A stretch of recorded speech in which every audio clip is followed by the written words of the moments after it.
আল্লাহ পাক বলছেন ওয়ানজির আশীরাতাকাল আকরাবিন, তোমার নিকটবর্তী যারা আছে তাদেরকে তুমি আল্লাহর ভয় দেখাও। নামাজের জন্য তাদেরকে বলো আল্লাহর ভয় তাদের অন্তঃকরণের মধ্যে সৃষ্টি করে দাও। আর এই নামাজ পড়তে হবে জামাতের সাথে, নামাজ পড়তে হবে কিছু জামাতের সাথে। রাসূল করিম সাল্লাল্লাহু আলাইহি ওয়াসাল্লাম বলছেন, হুজুরের কাছে আল্লাহর নবীর কাছে হযরতে আবু হুরায়রা রাদিয়াল্লাহু তাআলা আনহু হাদিসটি বর্ণনা করেছেন। হুজুরের কাছে একজন অন্ধ লোক এলো। সেই অন্ধ লোক এসে বললেন, হুজুর আমি তো চোখে দেখি না, জামাতের যে গুরুত্বের কথা আপনি বললেন, আমাকে কি রুখসত দেওয়া যায় নাকি? আমি অনেক সময় সাথী সঙ্গী পাই না, আমাকে কি রুখসত দেওয়া যায় নাকি? হুজুর বললেন, হ্যাঁ তোমাকে রুখসত দেওয়া গেল। অন্ধ যখন হেঁটে যাচ্ছিলেন, নবীজি তাকে আবার ডাকলেন, ডেকে জিজ্ঞেস করলেন, অন্ধ নামাজের মসজিদের আজান কি তোমার কানে যায়? বলে, হ্যাঁ আমি আজান শুনি। হুজুর বললেন, আজানের জবাব দিবা, মসজিদে এসে জামাতে নামাজ পড়বা। একজন অন্ধকে রুখসত দেওয়া হয় নাই। মসজিদে আজান শোনার পর ঘরে বসে যদি নামাজ আদায় করেন, নামাজের হক আদায় হবে না। হুজুর সাল্লাল্লাহু আলাইহি ওয়াসাল্লাম বলেছেন, মসজিদে আজান হওয়ার পর যে ব্যক্তি ঘরে বসে নামাজ পড়ে, আমার ইচ্ছা হয় ঘরটা আগুন দিয়ে জ্বালায় দেই। কে বলতেছেন? রাহমাতুল লিল আলামিন বলতেছেন। রাহমাতুল লিল আলামিন বলতেছেন, ঘরের মধ্যে যদি মেয়ে লোক আর বাচ্চারা যদি না থাকতো, তাহলে আমার ইচ্ছা হয় আমি বলি আগুন দিয়ে ঘরটারে জ্বালায় দাও। এই ঘরের মহব্বতেই তো সে বাইর হয় না। নামাজের এত বড় গুরুত্ব দেওয়া হয়েছে। আমার বন্ধুগণ, এই নামাজের জামাতি আল্লাহর নবী জীবনের শেষ নামাজ জামাতে আদায় করেছেন। জীবনের শেষ নামাজটাও জামাতে আদায় করলেন। তখন তার এমন অবস্থা, এত অসুস্থ, দাঁড়াতে পারেন না, হাঁটতে পারেন না। দুইজন সাহাবীর কাঁধের উপরে ভর করে তারপরে বহু কষ্ট করে মসজিদে গিয়ে নামাজ আদায় করেছেন। খুতবা দিয়েছেন, বললেন, খুতবা দিতে গিয়ে বললেন, আজ থেকে মসজিদে নববীর চতুর্দিকের সকলের দরজা বন্ধ হয়ে যাবে, শুধু আবু বকরের দরজাটা খোলা থাকবে। আল্লাহর নবী বললেন, আল্লাহ রাব্বুল আলামিন এই পৃথিবীতে তার এক বান্দাকে জাগতিক সব সম্পদ দিতে চেয়েছিলেন, কিন্তু সে বান্দা সব জাগতিক সম্পদকে উপেক্ষা করে মাবুদের সঙ্গে দেখা করা বেশি জরুরি, বেশি পছন্দ মনে করেছেন। এতটুকুন কথা নবীজি বললেন, কেউ কিছু বুঝলো না। হযরতে আবু বকর রাদিয়াল্লাহু তাআলা আনহু হুজুরের এই কথা শুনে কাঁদতে কাঁদতে তিনি অস্থির হয়ে যাচ্ছেন। সাহাবীরা চিন্তা করলেন, হুজুর কার না কার কথা বলেছেন, তাতে কান্নার কি আছে? বয়োবৃদ্ধ, জ্ঞান বৃদ্ধ হযরতে আবু বকর রাদিয়াল্লাহু তাআলা আনহু বুঝতে পেরেছেন, এই পৃথিবীর সব সম্পদ তো আল্লাহ হুজুরকেই দিতে চেয়েছিলেন। তিনি সমস্ত সম্পদকে উপেক্ষা করে তার মাবুদের সঙ্গে দেখা করার জন্য প্রস্তুতি নিয়েছেন। তার মানে হলো আল্লাহর নবীর বিদায় হয়ে যাবেন, আমরা নবী থেকে এতিম হয়ে যাব। নবীজি ঘরের মধ্যে প্রবেশ করলেন, প্রচন্ড জ্বর এলো। এই প্রচন্ড জ্বর নিয়ে তিনি শুয়ে আছেন, কখনো বেহুশ কখনো হুশ। এর মধ্যে সারা আজান হয়ে গেল। সাহাবীরা বহুক্ষণ অপেক্ষা করে হযরত আবু বকরের ইমামতিতে নামাজ শুরু করলেন। হুজুরের হুশ এলো, প্রশ্ন করলেন, আয়েশা রে এখন কোন সময়? হযরত আয়েশা বলেন, ইয়া রাসূলুল্লাহ, মসজিদে নববীতে নামাজ শুরু হয়ে গেছে। সাহাবীরা অনেকক্ষণ অপেক্ষা করে আমার বাবার ইমামতিতে নামাজ পড়তেছে সবাই, কিন্তু সাহাবীরা কেঁদে কেঁদে নামাজের মধ্যেই কাঁদতে কাঁদতে অস্থির হয়ে যাচ্ছে। তাদের মনের ধারণা হয়েছে নবীজির পেছনে নামাজ পড়ার কিসমত থেকে তারা মাহরুম হয়ে গেল। নবীজি বলেন, আয়েশা দরজা খুলে দাও আর আমার মাথাটা একটু উঁচু করে ধরো, আমি একটু নামাজের দৃশ্যটা দেখি। দরজা খুলে দেওয়া হলো, নবীজির মাথা উঁচু করে ধরা হলো। নামাজের জামাতের দৃশ্য দেখে নবীজি আবার শুয়ে পড়লেন। হযরত আয়েশা লক্ষ্য করে দেখেন নবীজির দুই চোখের কোণা দিয়া পানি পড়তেছে।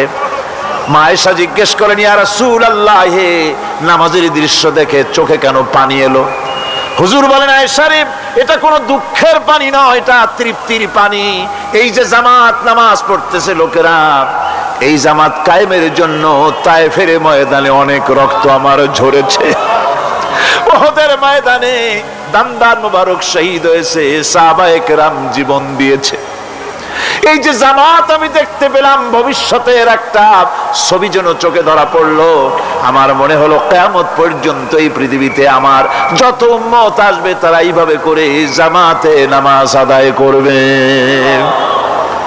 নবীজি মাথার কাছে মালাকুল মউত যখন এসে গেছেন, আমার ভাইরা, এই পৃথিবীতে যত নবীরা এসেছিলেন মৃত্যুর সময় সমস্ত নবীরা শেষ কথা যেটা বলেছেন, হাদিস, সমস্ত নবীরা উম্মতের জন্য মৃত্যুর মুহূর্তে শেষ কথা যেটা বলেছেন সেটা হলো আসসালাত, আসসালাত, নামাজ, নামাজ।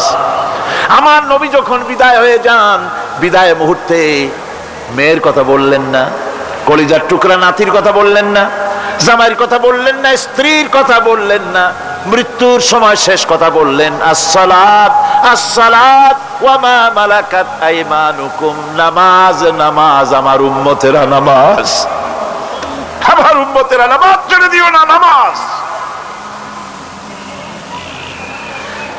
যেই নবী উম্মতের জন্য এত কাঁদলেন, নামাজের জন্য এত কথা বলে গেলেন, আল্লাহ রাব্বুল আলামিন নামাজের জন্য এত নির্দেশ করলেন, নবীজি ইন্তেকালের সময় নামাজের কথা বলে দিলেন, সেই মুসলমান আজ নামাজ আদায় করে না, নামাজ পড়ে তো নামাজ শুদ্ধ হয় না।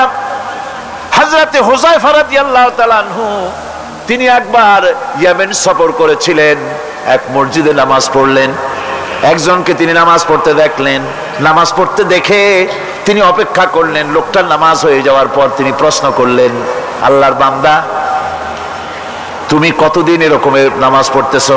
তিনি বললেন, প্রায় 40 বছর তো হবে আমি এরকম নামাজ পড়তেছি। হযরতে হুযায়ফা বলেন, তুমি কি আমারে চেনো? কয়, না, চিনি না। হযরত হুযায়ফা বললেন, আল্লাহর বান্দা শোনো, আমি হচ্ছি আল্লাহর নবী মুহাম্মদুর রাসূলুল্লাহ সাল্লাল্লাহু আলাইহি ওয়াসাল্লামের সাহাবী হুযায়ফা। ও আল্লাহর বান্দা, তুমি যেভাবে নামাজ পড়েছো এই রকম যদি 40 বছর নামাজ পড়ে থাকো, আল্লাহর কসম করে বলি, নবীজি যে নামাজ শিখাইছেন তোমার সে নামাজ হয় নাই, রাসূলুল্লাহ নামাজ হয় নাই। নামাজ পড়লেই হবে না, রাসূলুল্লাহ বলেছেন, সাল্লু কামা রাআইতুমুনি উসাল্লি, নামাজ পড়ো সেইভাবে যেভাবে আমারে পড়তে দেখো।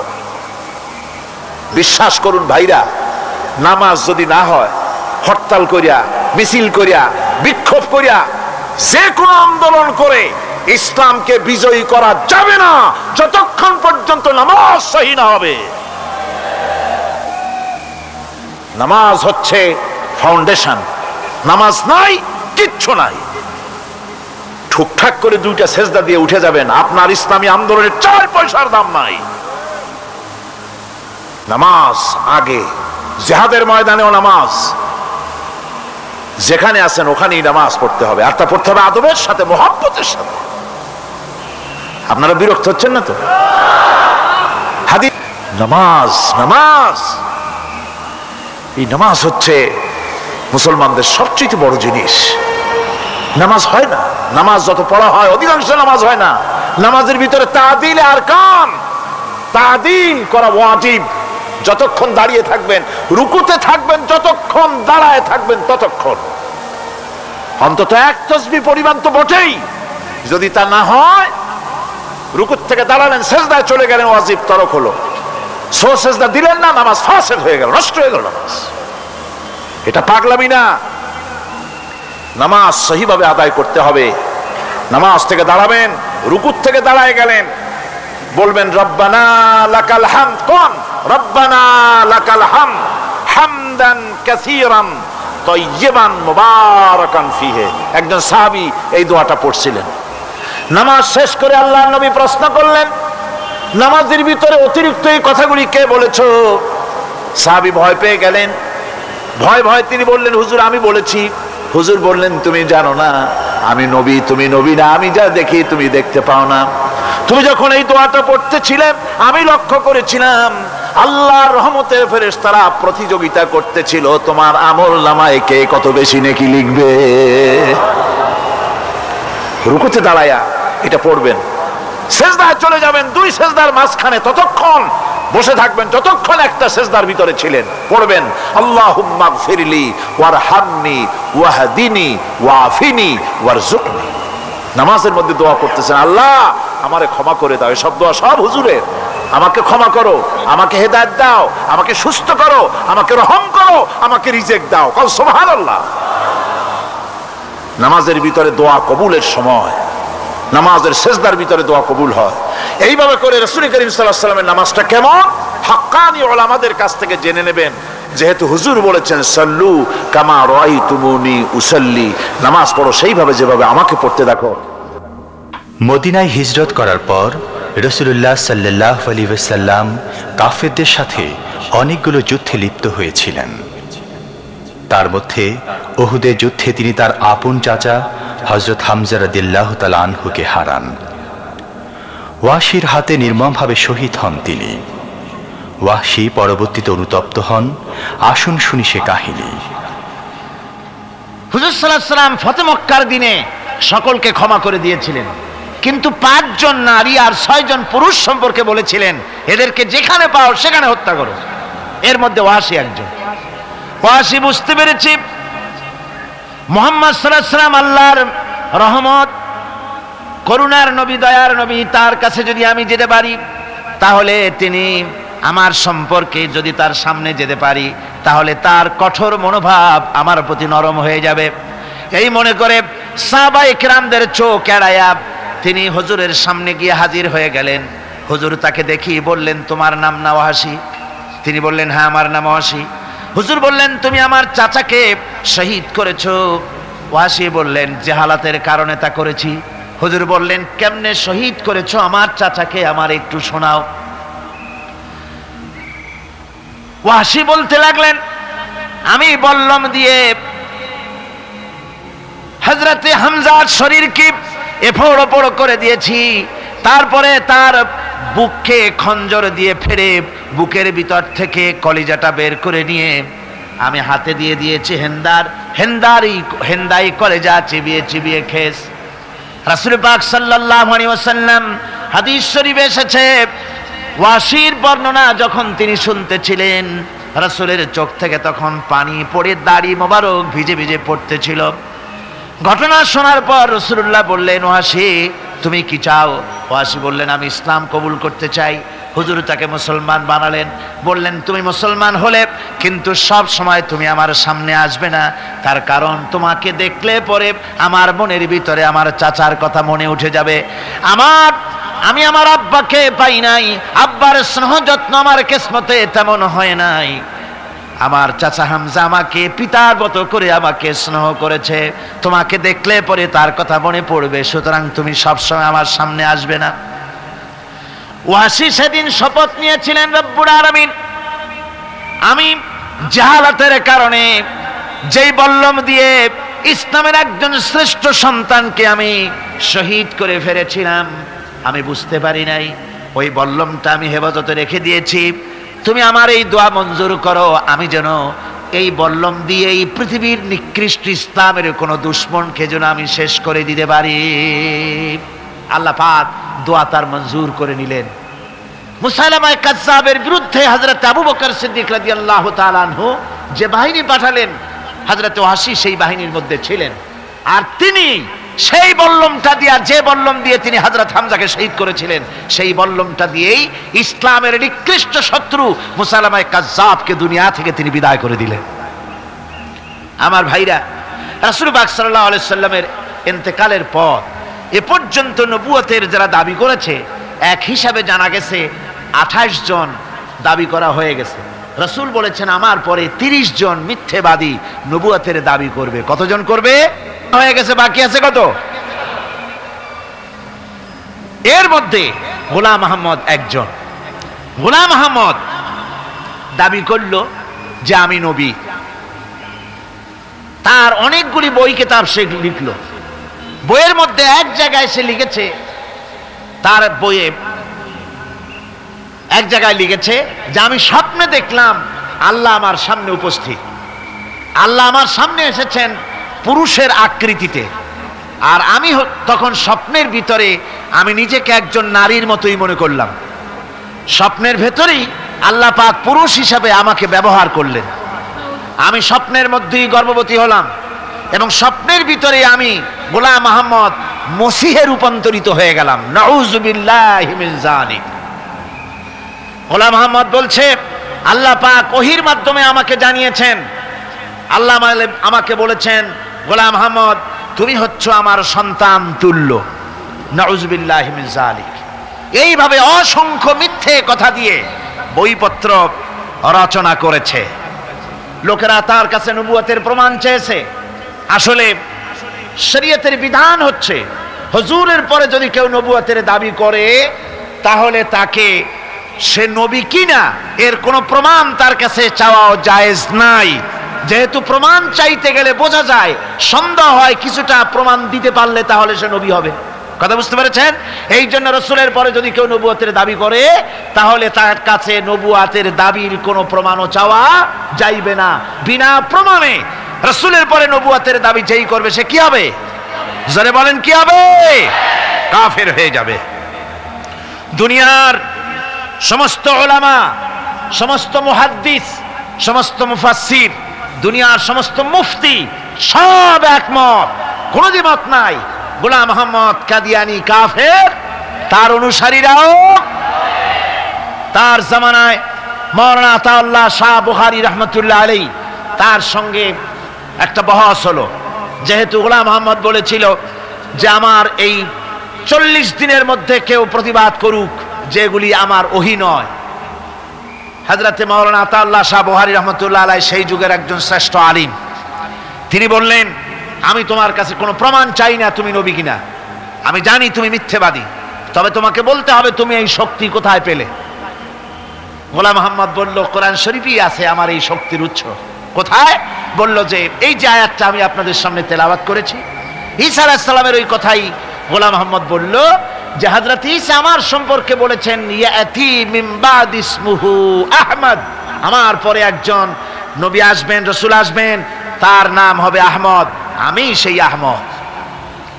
মাওলানা আতাউল্লাহ বুখারী বলছেন তোমার নাম তো আহমদ না, তোমার নাম হচ্ছে গোলাম আহমদ।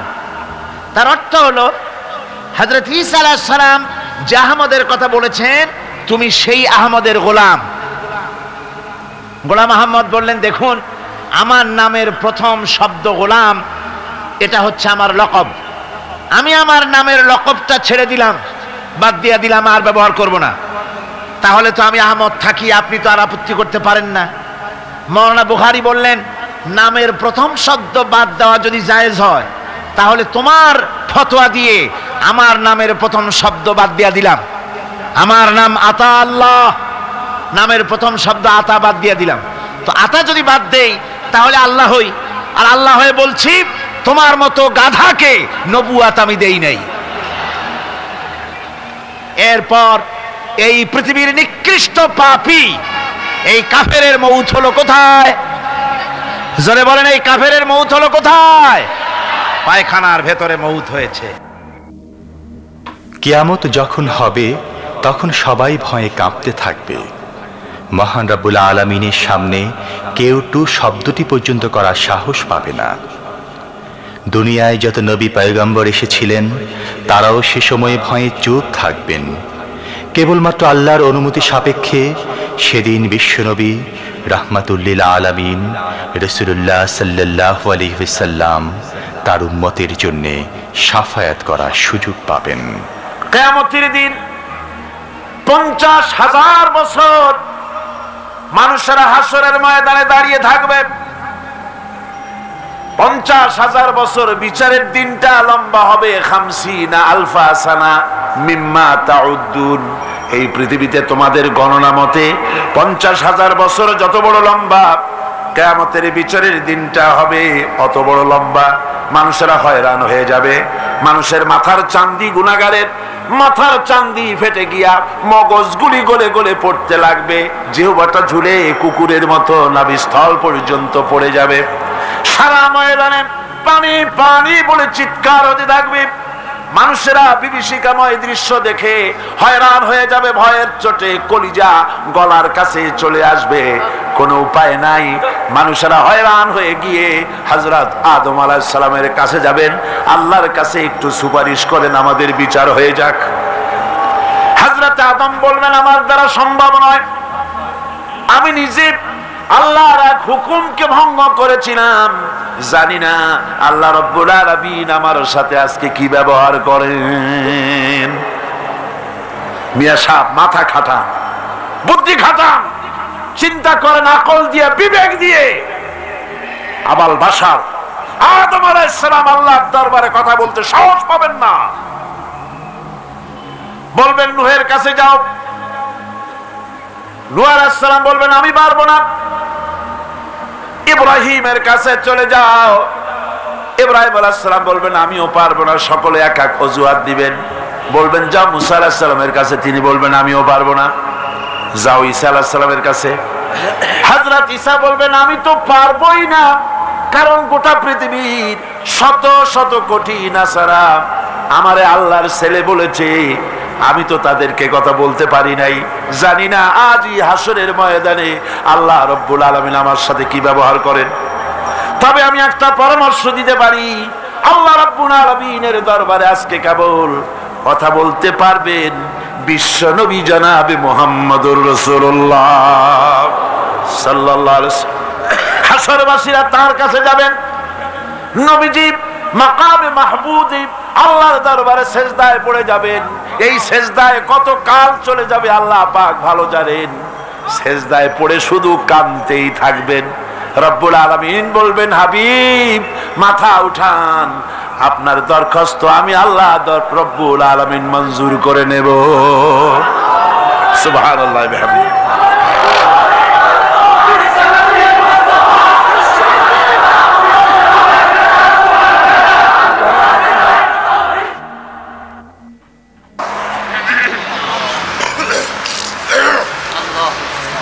ربنا ظلمنا أنفسنا وإن لم تغفر لنا وترحمنا لنكونن من الخاسرين। সবাই পড়েন আমার সাথে, রব্বানা যালামনা আনফুসানা ওয়া ইন লাম তাগফির লানা ওয়া তারহামনা লানাকুনান্না মিনাল খাসিরিন।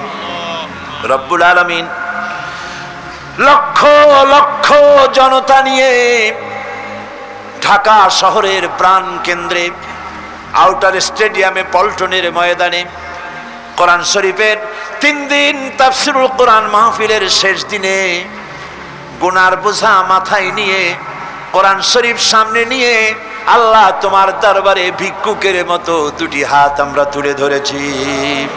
রব্বুল আলামিন এই 3 দিন আমরা যারা কথা বলেছি, আমরা মানুষ, কথার মধ্যে যদি কোনো ভুল ত্রুটি হয়ে থাকে আল্লাহ দয়া করে আমাদের ভুল ত্রুটি মাফ করে দিয়ে পূর্ণ সওয়াব এনায়েত ফরমাও।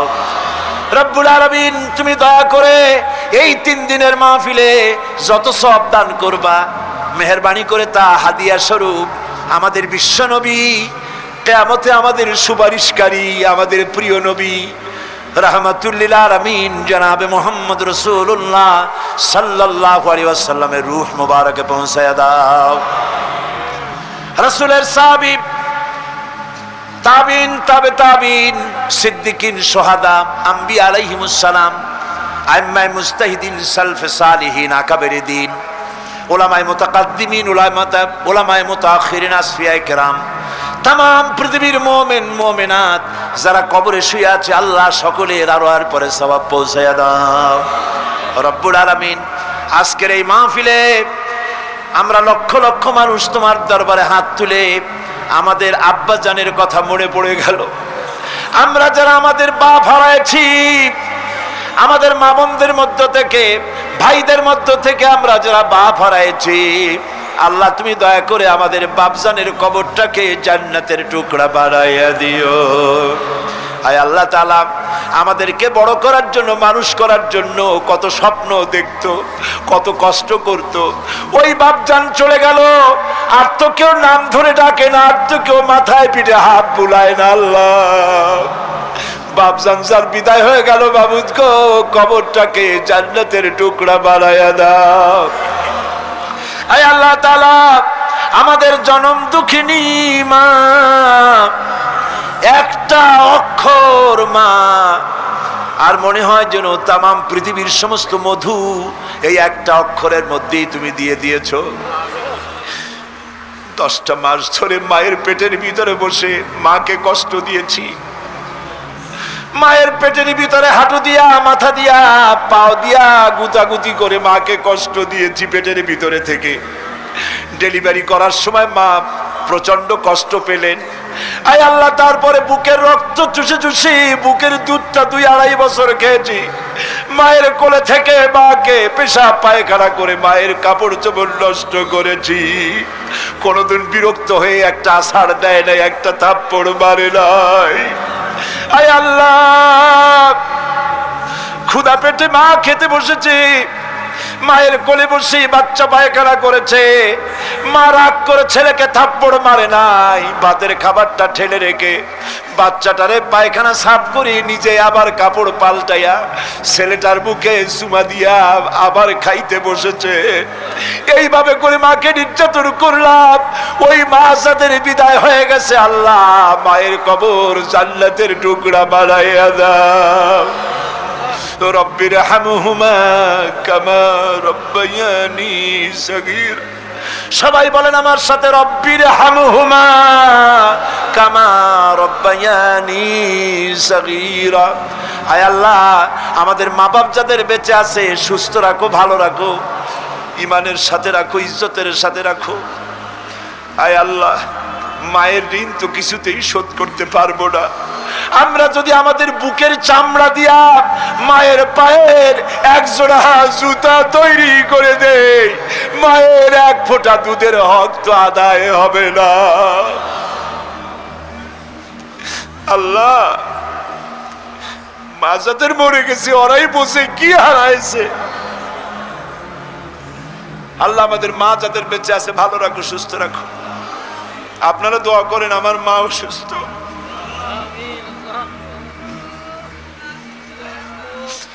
আল্লাহ মাকে সুস্থ করে দাও। ربنا تقبل منا إنك أنت السميع العليم وتب علينا إنك أنت التواب الرحيم سبحان ربك رب العزة عما يصفون وسلام على المرسلين الحمد لله رب العالمين واجعل آخر كلمة عند الموت لا إله إلا الله محمد رسول الله। আসসালামু আলাইকুম ওয়া রাহমাতুল্লাহ।